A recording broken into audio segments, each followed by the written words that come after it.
Welcome to the Deep Dive. Today we're taking a journey, really exploring Ethiopia. It's this land just packed with ancient wonders, incredible landscapes. Yeah, it really is. And our starting point is some info from FlightNHotels.com. Now, obviously it's a travel guide, but it's actually a great jumping off point for us to get into the deeper story of Ethiopia. Absolutely. And what strikes you right away, I think, is just how unique Ethiopia is on the continent. It's not just like another place to visit. Yeah. It feels like a chance to connect with something really old, a culture that's, well, stayed pretty much intact for thousands of years. Exactly that. I mean, think about it. It's Africa's oldest independent country. Mm-hmm. And the only one never colonized. That's huge, isn't it? It's fundamental. How do you think that specific history, that independence, really shaped what Ethiopia is today? Well, that continuity, that sovereignty, it means their culture, their stories, they grew mostly from the inside out. It gives them this really distinct identity, a unique flavor, you could say. And it makes it a fascinating way to look at African history and even what's happening now. Yeah, you can feel that just from the overview in the guide. It mentions this incredible mix. You got the huge Simien Mountains, these ancient rock churches, the bright festivals, and apparently really welcoming people. Okay, so let's really dig in, starting with this powerful idea. Ethiopia as the cradle of humanity. What's the significance there? Well, it's foundational, really, to how we understand where humans came from. The big one is the discovery of Lucy. Right, the fossil. Yeah, this early hominid skeleton dated back over 3 million years. It's pretty compelling evidence that this region was central to our species starting out. Our ancient roots are literally in Ethiopian ground. Wow. That really changes how you think about it, doesn't it? Yeah. And the fact that you can actually, see Lucy's fossil at the National Museum in Addis Ababa. Exactly. That makes it so direct, such a link to our shared past. Yeah. Way more than just reading about it. It really does. It kind of collapses that distance between the scientific idea and something tangible you can stand in front of. Yeah. Right there in the capital city, you're looking at a key point in human evolution. It's quite something. So, moving forward a bit in time, the guide talks about Ethiopia as this unique cultural mosaic. Over 80 different ethnic groups with their own languages and customs. Yeah, it's incredibly diverse. How does that kind of diversity shape a nation? Well, it creates this really rich mix of viewpoints, traditions, ways of doing things. It's a constant interplay between different cultures, which, leads to amazing cultural expression, but also, naturally, the challenges of managing all that diversity in one country. Sure. It's a fascinating look at, how people interact and adapt. The Omo Valley tribes get a specific mention, known for, elaborate body paint and traditions that seem really unchanged by modern life. What can we learn from communities like that? I think they're a powerful reminder of how strong tradition can be and how deep that connection is between culture and who you are. The fact that they hold on to these ancestral practices, even with everything changing so fast globally, it makes you think about, what's valuable about cultural heritage and how we keep it alive. Yeah, definitely food for thought. Now, Ethiopia's history is also marked by these UNESCO World Heritage Sites. 9 of them, which is, that's a lot. It's impressive. Let's focus on maybe 2 really iconic ones. First, Lalibela. They call it the African Jerusalem. What makes it so special? Oh, Lalibela is it's astonishing. You have 11 medieval churches, but they weren't built in the usual way. They were carved. Felt cars. Yeah, carved straight down into solid volcanic rock, each one from a single block. It's a monolithic construction.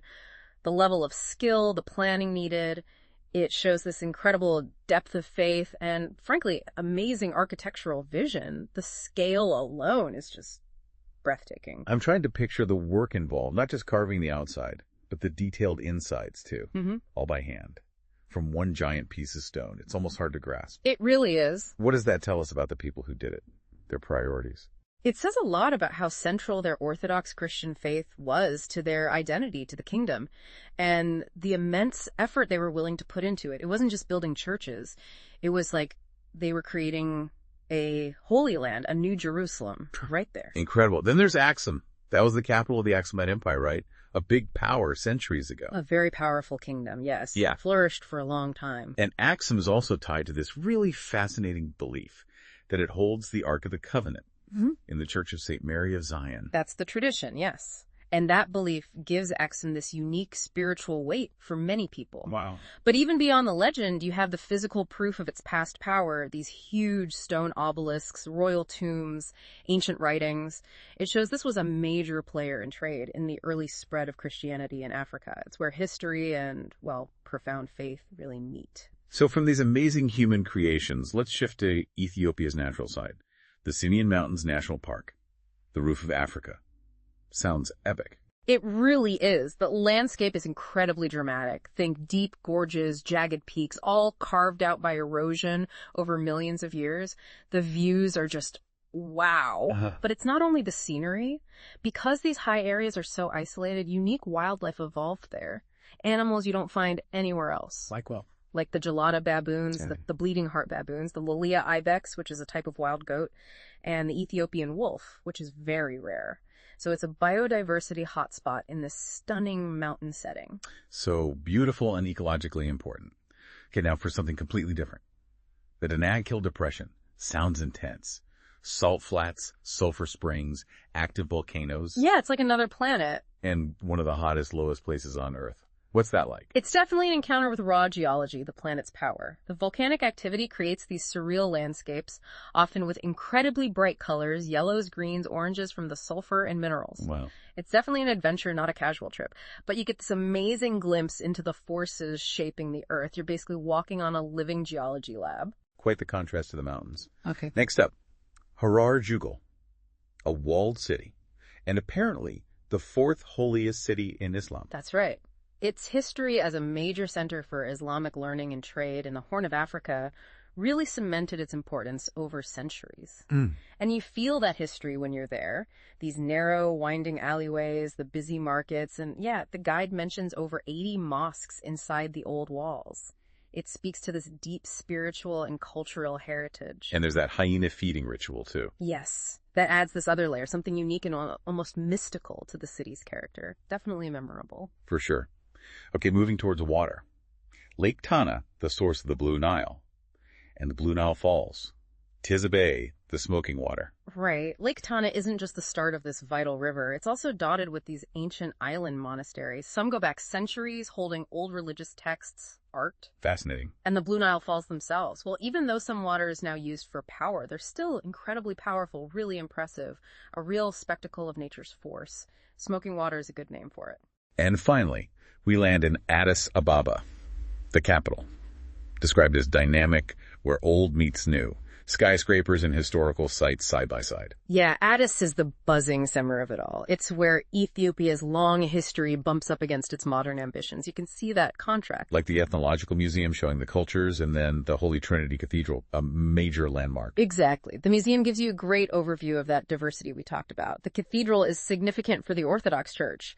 Addis really captures both the deep roots and the forward drive of the country. And the coffee ceremony. Can't forget that. Oh, definitely not. Experiencing a traditional Ethiopian coffee ceremony is, well, it's fundamental to understanding their social culture. It's a ritual. Which is a perfect lead-in to the festivals. Timkit, Meskel, Enkutash, Jina. These sound like more than just days off. They sound like huge cultural events. They really are. They show this deep community spirit, a strong connection to faith, mostly Orthodox Christianity. But Meskel is a national holiday too, and just this incredible richness of tradition passed down. You've got Timkit's colorful processions celebrating Epiphany, the big bonfires for Meskel finding the true cross, and Enkutash is their new year in September, and Jina is Ethiopian Christmas in January. Each one gives you a real taste of Ethiopian culture. And the food. We have to mention the food. Injera, Dorowat, Tibs, Shiro. It sounds delicious and really central to the experience. Oh, absolutely. Food is huge. That communal way of eating, sharing from one plate. And injera, that sour flatbread, it's the base for everything. Right. Then you have amazing stews like Dorowat, the spicy chicken one, or Tibs, sauteed meat, Shiro. A chickpea stew is fantastic too. It's all incredibly flavorful. And the coffee itself. World famous for a reason. Ethiopian coffee is incredible. And like I said, the ceremony around it, it's about connection, hospitality, not just a quick caffeine hit.